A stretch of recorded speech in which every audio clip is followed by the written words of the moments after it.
자, 기도하겠습니다.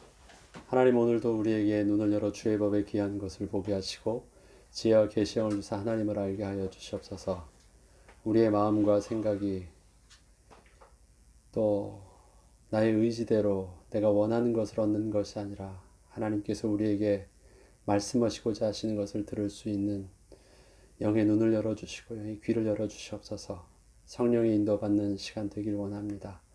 일평생 주의 말씀이 우리의 삶의 기준이 되게 하시고 성령의 인도함의 비밀이 되게 하시며 좌로나 우로나 치우치지 아니하고 온전히 주님 가시는 그 길을 따라 인도받을 수 있는 우리의 나침반 되게 하여 주옵소서. 오늘도 주의 말씀을 통해서 인도받기를 소원합니다. 예수님의 이름으로 기도합니다. 아멘. 자, 오늘은 출애굽기 15장입니다. 출애굽기 15장.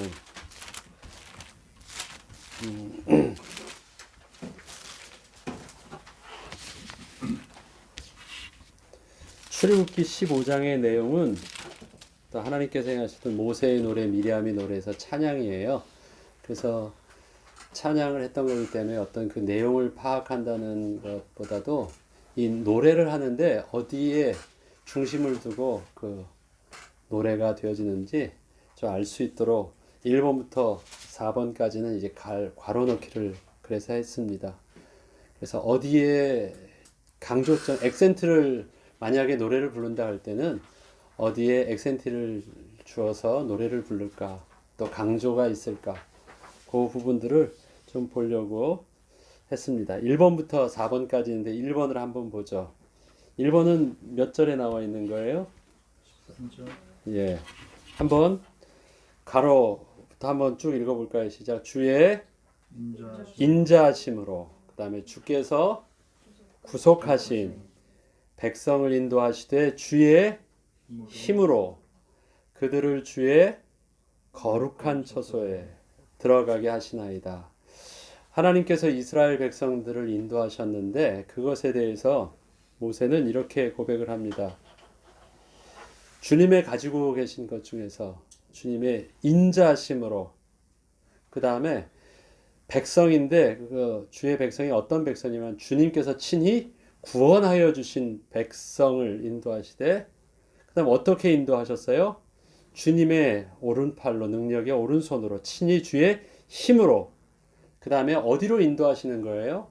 가나안을 어디로 표현하고 있어요? 거룩한 처소에 들어가게 하셨다라고 합니다. 그래서 우리는 똑같은 말이라도요, 어디에 강조점이 있느냐에 따라서 굉장히 받아들이는 의미가 다른데, 우리는 성경에 읽을 때에도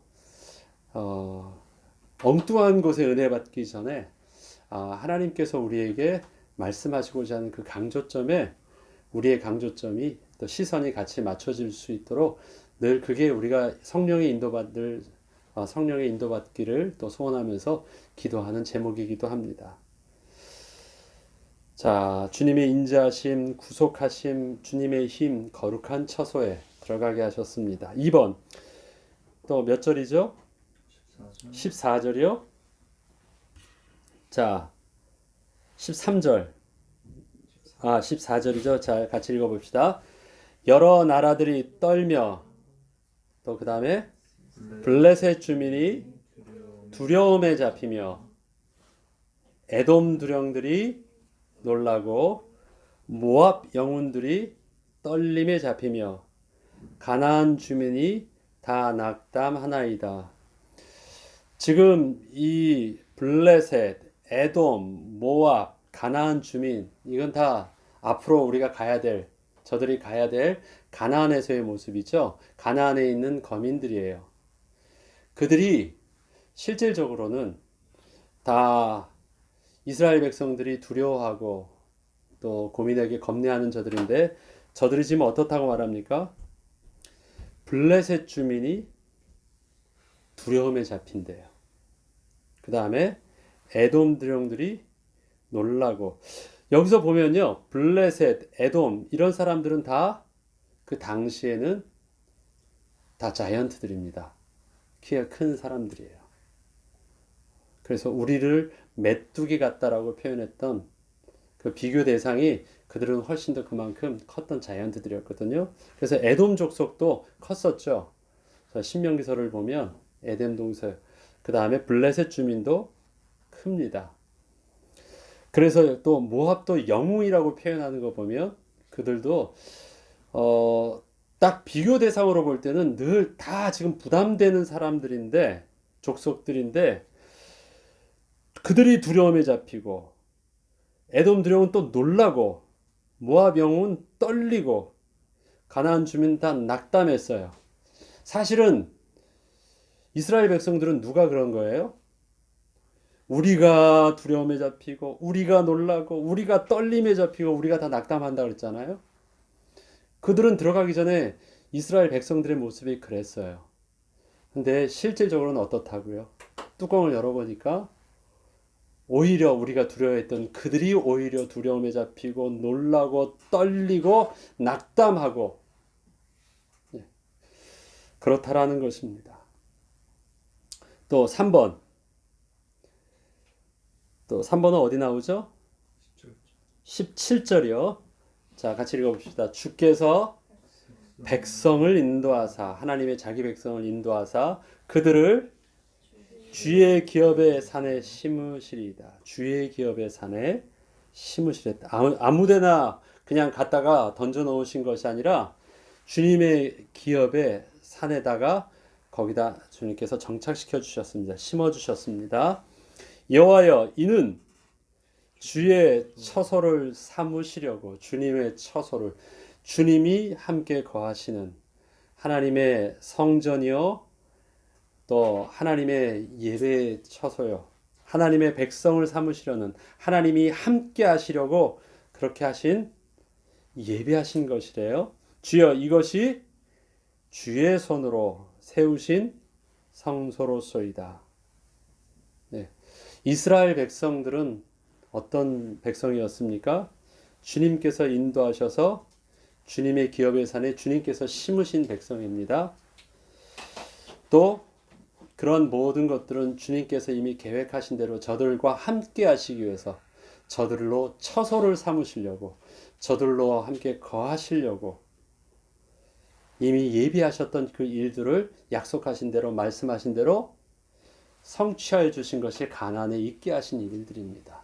우연이 된 것이 아니고 하나님의 계획과 하나님의 소원과 약속하심의 성취가 그렇게 하셨다라는 것입니다. 그래서 이스라엘 백성들은 하나님의 백성이라고도 말하고, 오늘 본문은 뭐라고 말해요? 하나님의 처소.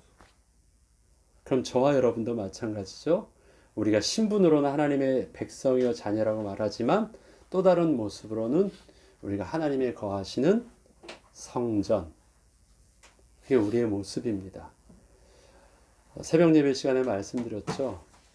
우리에게 생명이 있다라는 것, 모든 동물과 근본적으로 다른 것은 우리에게 주신 생명 안에는 하나님이 거하시는 처소로서 특별한 존재를 만드신 그 특별함은 지적인 수준이나 어떤 우월한 특별한 다른 것이 동물과 다르다는 능력이 있다라는 것을 말하지 않습니다. 능력으로 보면요, 일부라도 할지라도 동물보다 훨씬 더 못해요. 운동신경도 후각도 청각도 뭐 하나하나 다 따지자 보면 동물하고요, 우리 기준에서 보니까 우리가 더 나아 보이지 동물이 훨씬 더 뛰어난 것도 많아요. 여러분은 날 수 있어요? 여러분은 바닷 속에서 살 수 있어요? 그럼 우리랑 뭐 이게 비교가 안 되는 거예요. 근데 인간은 어리석게 그러한 부분들을 가지고 뭔가를 비교하려고 하는데 그렇지 않습니다. 근본적으로 다른 것은 하나님의 영을 우리 안에 직접적으로 거하실 수 있는 처소로 삼아주신 것이 바로 하나님이 사람을 만든 피조물의 비밀이에요. 하나님의 형상을 담아 놓으셨어요. 하나님이 친히 함께 하시는 유일한 피조물이 되게 하시는 거예요. 그 하나님의 백성의 비밀된 모습을, 회복된 모습을 하나님은 이스라엘 백성을 통해서 하나님의 백성의 모습들을 이제 다시 드러내 보이셨습니다. 그것이 주의 처소를 삼아 주셨다라는 것입니다. 자, 4번을 보죠. 몇 절에 나오죠? 이거는요? 22절. 자, 모세가 홍해에서 이스라엘을 인도하며 그 그들이 나와서 수르 광야로 들어가서 거기서 사흘 길을 걸었으나 물을 얻지 못하고 마라에 이르렀더니 그곳 물이 써서 마시지 못하게 했으므로 그 이름을 마라라 하였더라. 자, 모세가 이제 처음에 일어난 사건이죠. 광야로 들어갔을 때 일어났던 사건입니다. 이제 그 내용이 뒤에서부터 쭉 나오기 때문에 한번 제가 더 해보았습니다. 하나님의 기적 가운데 모세가 홍해에서 이스라엘을 인도하게 되었습니다. 그리고 그들이 나왔습니다. 나오기까지 얼마나 많은 기적을 보았습니까? 그래서 이제 수르 광야로 들어갔어요. 거기서 사흘 길을 걸었습니다. 물을 얻지 못했습니다. 뭐 양식이야 조금 더 버틸 수 있지만 물은 그렇게 오랫동안 들고 다닐 수 있는 양이 없죠. 그리고 금식은 오랫동안 버틸 수 있지만 물은 그렇게 버틸 수가 없습니다. 사람에게 물이 훨씬 더 다른 양식보다는 물이 생존에 훨씬 더 중요하기 때문에 그렇죠. 근데 사흘 길을 걸었으나 물을 얻지 못했어요. 그럼 일단 이제 거의 극한의 한계에 도달한 것입니다. 그러다가 도착한 곳이 마라라는 곳인데 그곳에 물이 있긴 있었는데 먹을 수 없는 물이었습니다. 물이 쓰다라는 표현은 그냥 물 맛이 쓰다라는 것이 아니라 먹을 수 없는 물을 말하는 거죠. 그거 먹으면 큰일 나요. 그런 물이 있으므로 이름을 쓰다라는 표현으로 써서 말하라 하였다. 그게 제일 첫 번째 있었던 일들입니다. 이 사건을 통해서 하나님이 이제 그 다음 내용들을 쭉 보면요. 거기서부터 그 자체가 왜 쓴물로 하셨었는지 거기서부터 그것이 바로 기념비적인 하나님의 어떤 일들을 거기서 보여주시는 계획이 있음을 봅니다. 보죠. 5번부터 보겠습니다. 마라에서 발견한 물이 쓰다는 것은 그 물이 어떻다는 것을 말합니까? 물맛이 없다? 먹으면 죽는다. 그런데 마셨을까요? 안 마셨을까요? 저들이요. 안 먹었을까요? 마셨으니까 쓰다는 것 알죠? 와, 물이다 해가지고 막 정신없이 사흘 길을 지금 못 먹은 사람들입니다. 한 사람, 야, 가만히 있어봐. 내가 한번 먹어봐서 먹을만한가 보고 내가 먹고 죽는지 안 죽는지 보고 나서 마셔. 그게 아니에요. 물을 봤을 때 사람들은요, 정신없이 달려들었을 거예요. 그리고 마셨겠죠. 먹다 보니까 막 벌컥벌컥 먹다 보니까 물맛이 이상해. 야, 스탑! 하는데 계속 밀려들면서 안 먹었던 사람들은 막 그럴 거예요. 왜? 광야에서 사흘 동안 물이 없다 찾다가 힘들게 겪은 거예요. 그리고 거기서는 맑은 물이고 뭐 그게 아니라 일단 물이면요, 정신없이 흙탕물이라도 마셔야 되는 그런 어떤 상황이잖아요. 고상하게 뭘 볼 게 아니에요. 없다 그러면 목마르면 지금 바닷물도 마시는 판인데 그 물을 언제 해봤냐면 그냥 가자마자 여유 있을 때 내가 마실 물이 있을 때 여유 있을 때 본 것이 아니라 이스라엘 백성들에게 있어서는 어느 정도 참의 극한에 왔을 때 사흘 길을 헤매다가 간신히 찾은 물이었어요. 먹다가 써서 더 이상 마실 수 없는 상황이 온 거예요. 이미 뭐 다는 아니더라도 벌어질 만큼 벌어진 일들은 전 있다고 봅니다. 그리고 나니까 그 사람들이 어떻게 시작해요? 여러 가지 반응이 나오니까 원망하고 불평하기 시작합니다. 아무 생각 없어요. 그냥 본능적으로 힘드니까. 뭐 우리는 안 그렇게 했어요. 그런데 여기서는 하나님을 원망했다라고 하지 않고요. 일단은 모세예요. 모세가 우리가 말 잘못 듣고 와가지고 그렇게 됐다 해서 모세를 원망했던 부분들이 쭉 나옵니다. 모세도 정말 당황할 거예요. 어떻게 하겠습니까? 모세가 무슨 능력이 있어요? 걱정 마라, 알아서 해줄게, 뭐 이런 말은요. 모세도 입장으로 보면 그 백지 상태, 아무 인포메이션 없는 상태는 똑같습니다. 그 손으로 뭘 할 수 있는 것도 똑같습니다. 모세도 할 수 있는 것이라면 하나님 어떻게 해야 돼요? 똑같은 입장이에요. 단 그들의 책임자라는 것 때문에 겪어야 되는 어떤 책임의 무게는 있지만 현실을 해결할 수 있는 답은요, 똑같이 없는 것입니다. 자, 그 물이 써서 일어났던 벌어질 수 있던 사건들은 그냥 우리가 상상을 해보았습니다. 그 다음에 보죠. 6번. 하나님께서는 마라에서 쓴 물을 단물로 만들어 주신 후에 그들을 위하여 율례와 법도를 정하여 주셨습니다. 그런데 그 다음에요. 왜 하나님께서 그곳에서 마라의 물을 단물로 만들어 주셨어요? 그러니까 마실 수 있도록 그 물을 퓨리파이 해주신 것인지 아니면 어떻게 하셨는지, 어쨌든 하나님은 물이 변하여 포도주가 되게 하실 수 있던 것처럼 분명히 그 물도 마실 수 있도록 하나님께서 해주셨어요. 그래, 이제 마셔.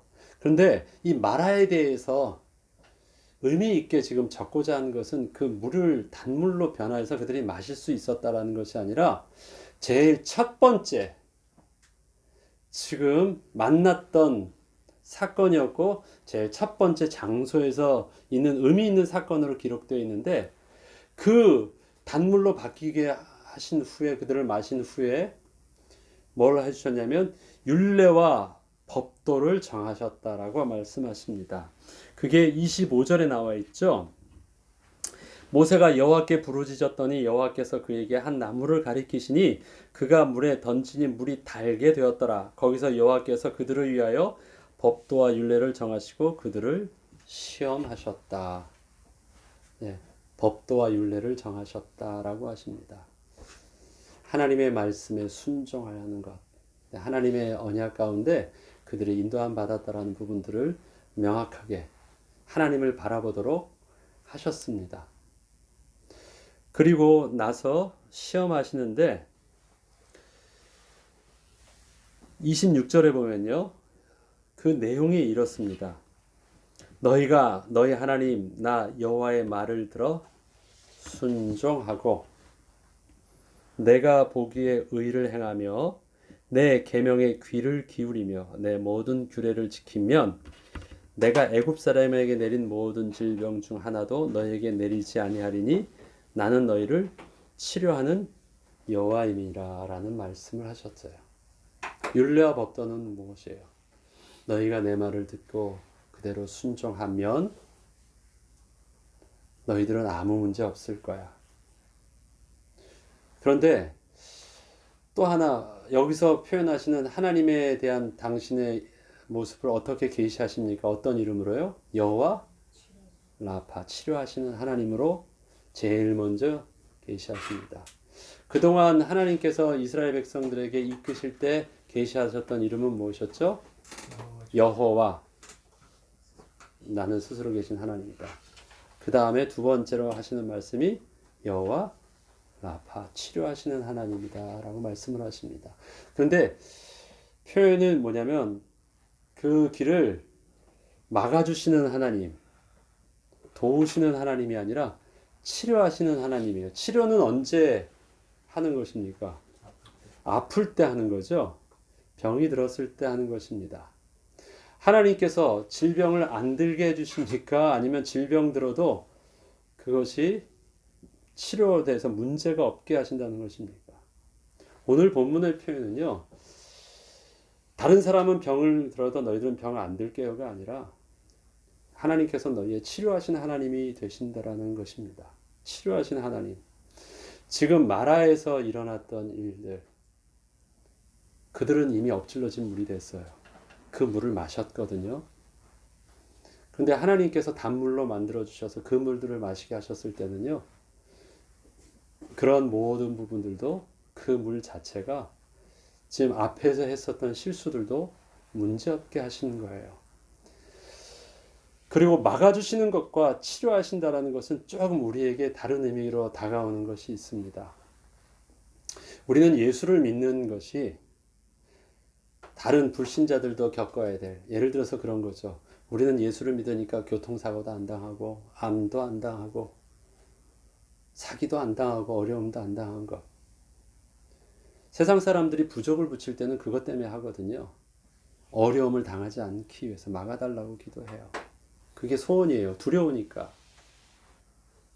예수를 믿는 것이 세상에 있는 어려움을 우리는 예수 믿는 그것이 보호해 주셔서 우리는 당하지 않는 것이 하나님 자녀의 특권일까요?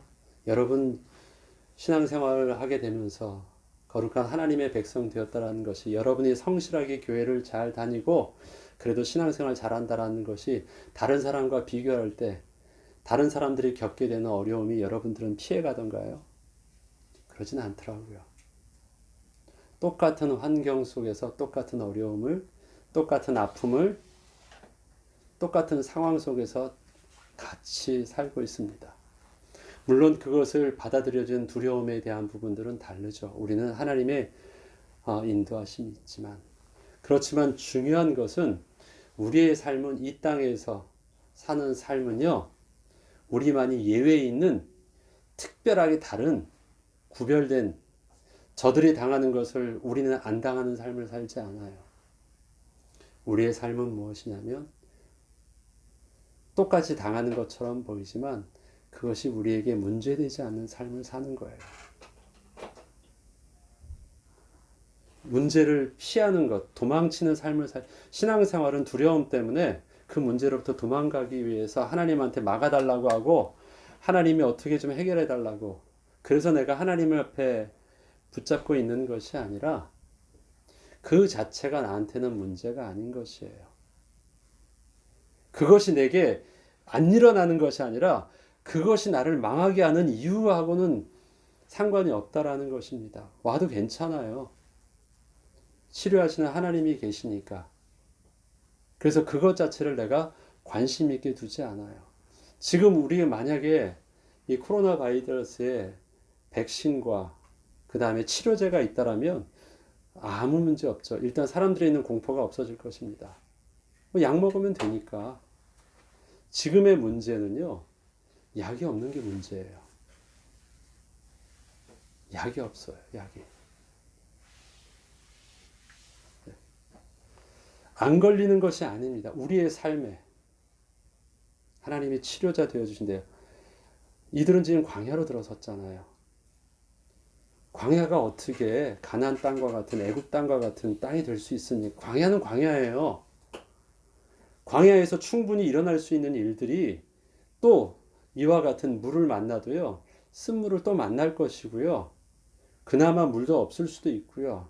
그 다음에 거기 있는 많은 전갈과 뱀과 많은 곤충들이나 동물들에 의해서 노출되어 있고요.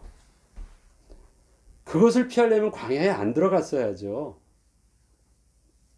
광야는 그런 곳입니다. 그런 것을 여호와께서 막아주신다. 아니, 그 문제되지 않으니까 물릴 수도 있다. 그러나 너의 인생의 어떤 근본적인 문제가 그 물린 것 때문에 오지 않는다라는 것입니다.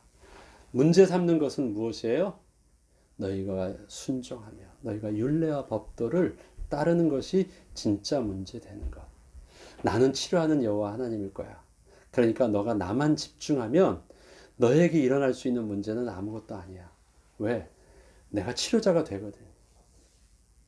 내 손에 너를 치료할 수 있는, 너는 문제를 해결할 수 있는 모든 해답이 있으니까 너는 내 손에만 붙어 있으면 다른 것은 아무런 문제가 안 될 거야. 오케이, 너가 병이 들릴 수도 있어. 너가 뱀에 물릴 수도 있고 어려움을 당할 수도 있어. 그렇지만 나는 치료자 하나님이니까 그것이 너에게는 아무런 문제가 안 될 거야. 율례와 법도는 그래서 하나님만 집중하게 하시는 것입니다. 그리고 하나님이 방패라는 하나님이 아니라 치료자의 하나님으로. 저와 여러분에게 있는 삶의 어려움들이 있을 수 있잖아요. 두려워할 필요 없죠. 네. 앞으로 어떤 일들이 더 있을까요? 우리 개인에게 있어서 경제적으로든 우리 육신의 연약함으로든 어떤 상황들이 늘 발생할 수 있죠. 매일매일 그것은 무슨 문제 터질까봐 두려워가지고 세상 사람들이 마치 부적을 붙여야 되는 것처럼 우리의 삶도 늘 긴장하면서 살아야 될까요? 어떤 것 해도 괜찮다. 그것이 내가 망할 만한 이유는 안 된다. 하나님의 거기서 주시는 은혜가 있겠지. 마라에서 쓴물이 문제일 줄 알았는데 마라에서 그들은 뭘 얻었습니까? 하나님의 율례와 법도를 얻었어요. 하나님의 치료자 되신 하나님의 여호와 이름을 얻었어요. 네. 그리고 하나님이 주시는 그 은혜의 단물을 마시니까 먼저 쓴물로 먹어가지고 일어났던 치명적인 문제들이 치료가 되기도 했어요. 그것이 바로 그 마라의 쓴물 속에서 계시해 주신 하나님의 치료자 하나님이라는 계십니다. 얼핏 보면 이게 지금 앞의 내용과 왜 하나님은 거기서 율례와 법도를 말씀하시면서 왜 뜬구름없이 치료자 하나님이라고 말씀하셨을까? 이게 좀 전체 내용을 읽다 보면 이게 잘 의미 있게 다가오지 않거든요. 근데 하나님은 그 말씀을 하나님과 하나님 자신과 삶의 앞으로 네가 생각할 광야라는 부분들은 그저 광야다. 광야가 광야 아닌 것처럼 생각하거나 아닌 예외적인 삶을 그곳에서 기대하지 말래요. 우리 인생이 그렇습니다. 그러나 그것을 문제 삼을 필요는 없다. 나의 율례와 법도를 내가 붙잡으면. 그렇습니다. 자, 다음에 더 보죠. 7번입니다. 엘림에 이르렀을 때 물샘 열둘과 종려나무 이른 그루를 보면서 그들은 무엇을 생각하게 되었을까요? 여기 보면 27절을 같이 한번 읽어볼까요? 시작. 그들이 엘림에 이르니 거기에는 물샘 열둘과 종려나무 이른 그루가 거기에 장막을 치니라. 아멘. 글씨가 잘 안 보입니다. 하여튼 그렇습니다. 그 숫자들 있죠. 한국 사람에게 있어서 의미 있는 숫자들 있죠. 예를 들어서 625 하면은 그게 그냥 625가 아니죠. 그러면 그러니까 미국 사람에게 7월 4일 뭐 하면 뭐죠? 독립기념일 뭐 이런 의미 있는 숫자들이 있습니다. 이스라엘 백성들에게 잊을 수 없는 굉장히 중요한 의미 있는 숫자가 있어요. 그 중에 12라면 그들은 기억나는 숫자가 있죠. 지금 이스라엘 족속에게 있어서 12라는 것은 뭘까요? 12지파. 12지파를 조금 더 축소시키면 뭐예요? 12 아들들, 12 형제. 그게 12예요. 거기서부터 뿌리가 돼서 이스라엘 백성이 나왔으니까. 그 원조상은 아브라함부터 가지만 실질적으로 이스라엘이란 이름의 어떤 그 조상의 근원은 어디서부터 보냐면 야곱부터 봅니다. 그래서 야곱의 이름을 따라서 이스라엘을 줬죠. 12. 그래서 그거는 그들에게 있어서는 굉장히 의미 있는 완전 숫자예요. 12. 딱 있잖아요. 근데 딱 봤는데 그 앞에 엘림에 이르는데 물샘 12이 있대. 샘이 있는데 어떻게 그게 12이 있어요? 너무 신기하지 않습니까? 하나만 뭐 몇 개만 있어도 그것도 신기한데 거기에 보니까요. 12물샘이 있을 정도면 거기가 지금 엘림이 굉장히 좋은 오아시스인 것 같아요. 장소가. 12. 그 다음에 또 하나가 뭐가 있죠? 종려나무가 있는데 종려나무가 하필 또 몇 그루요? 70그루. 70. 그럼 70이 이스라엘 백성에게 기억나는 것? 70 가족. 70. 그렇지. 야곱이 애굽으로 들어갈 때 했었던 야곱의 모든 식구를 토탈 70명이었어요. 물론 들어갈 때는 요셉의 식구는 빠져 있었으니까 토탈에서 빠져 있지만 어쨌든 야곱의 식솔들, 야곱의 그 함께했던 모든 가족의 숫자는 애굽에서 시작되는 숫자는 몇 명? 70. 굉장히 그들에게는요. 70 하면 그냥 딱 떠오르는 그런 의미 있는 숫자입니다. 엘림에 이르렀어요. 이제 본격적으로 이제 광야에 들어서서 그 다음에 마라를 거쳤어요. 그리고 하나님의 말씀을 들었지만 이제 물도 먹을 때 어딜 가서 함부로 막 이렇게 할 수 있지 않고 좀 조심하겠죠. 그런데 처음처럼 고생은 하지 않았어요. 딱 갔는데 거기는 물이 풍성한데 물샘이 12래요. 12? 그 다음 종려나무가 70그루. 하나님께서 이스라엘 백성들, 특히 야곱의 가족을 70명을 갈 때 12형제를 통해서 70명의 가족들이 들어갔습니다. 사실은 그들이 애굽으로 들어갈 때는 굶어 죽게 생겨서 들어간 거 아닙니까? 물론 요셉의 빽이 있었지만 현실은요, 자기 고향을 떠나서 그쪽에서 몸을 의탁해야만이 살 수 있는 땅이었기 때문에 그렇게 들어갔습니다. 그 당시 이집트는 너무너무 어마어마하고 대단한 나라였고요. 거기에 나그네로 와서 눈치 보면서 한 곳에 살 수밖에 없었습니다. 되게 작은 소수였습니다. 이집트 큰 거대한 이집트에 비하면 아주 소수의 그냥 부족이었어요. 소수의 가족이었습니다. 대가족 정도 됐겠죠. 그런데 그들이 하나님의 은혜 가운데 이젠 출애굽하게 나왔습니다. 장정만 몇 명으로 숫자가 기록되어 있죠? 60만 명, 장정만. 20세 이상의 남자만 60만 명입니다. 그럼 곱하기 2만 해도 120만 명이에요. 하여튼 뭐 굉장히 많은 숫자죠.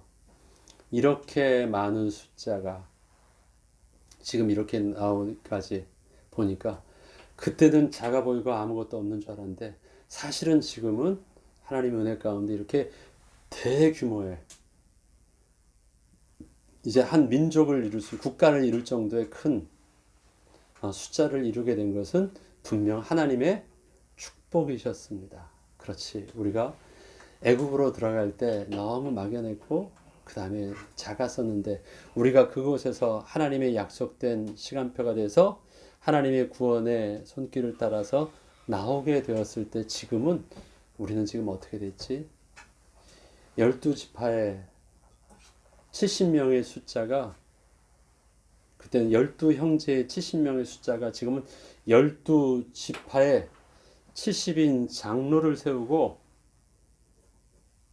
또 하나의 큰 국가를 이룰 만큼의 어마어마한 숫자로 딱 왔다라는 거예요. 그래서 그것을 보면서 우리가 마치 아침에 주일 예배 때 말씀드렸던 것처럼 가나안의 세겜 땅 상수리 나무처럼 기억할 수 있는 의미 있는 것을 보게 됩니다. 그렇지. 하나님이 우리의 자금을 하나님의 약속 가운데 이렇게 하셨었지. 그래서 하나님의 주셨던 그 받은 은혜를 기억할 수 있었던 숫자가 바로 12과 70이었습니다. 그리고 나서 이제 광야로 들어간다. 그러면 그곳에서도 12과 12가지 형제와 70인의 숫자가 12지파와 이렇게 큰 국가를 이룰 정도의 숫자를 하게 하셨던 하나님이라면 새롭게 시작하는 이제 광야 생활 속에서도 하나님은 또 준비되는 또 가나안 땅에 들어가시기까지 준비되신 하나님의 은혜가 있을 것을 또 하나님의 약속의 말씀을 붙잡으면 12셈이 하나님의 준비하셨던 것처럼 하나님이 그렇게 이끌어 주실 것을 의미 있는 숫자로 엘림에서 저들에게 보여주신 것입니다. 따지고 보면 지금 이제 그 다음에 신광야로 들어가서 이제 본격적으로 하나님의 이제 계획을 이루시기 시작하시는데요. 그게 이제 16장에 나와 있는데 신광야에 들어가기까지 마라를 거쳐서 엘림에 있었던 그 기간은 그리 오래 걸리지 않았습니다. 한 달 반 정도 이렇게 겪으면서 신광야로 들어갑니다. 얼마 되지 않았어요. 거기에 엘림에 물이 있었으면 좀 더 충분히 있을 수도 있는데요. 하나님은 실제로 거기서 그렇게 오래 있지 않으셨습니다. 그냥 거쳐가는 것으로 진행하시는 짧은 기간이었습니다.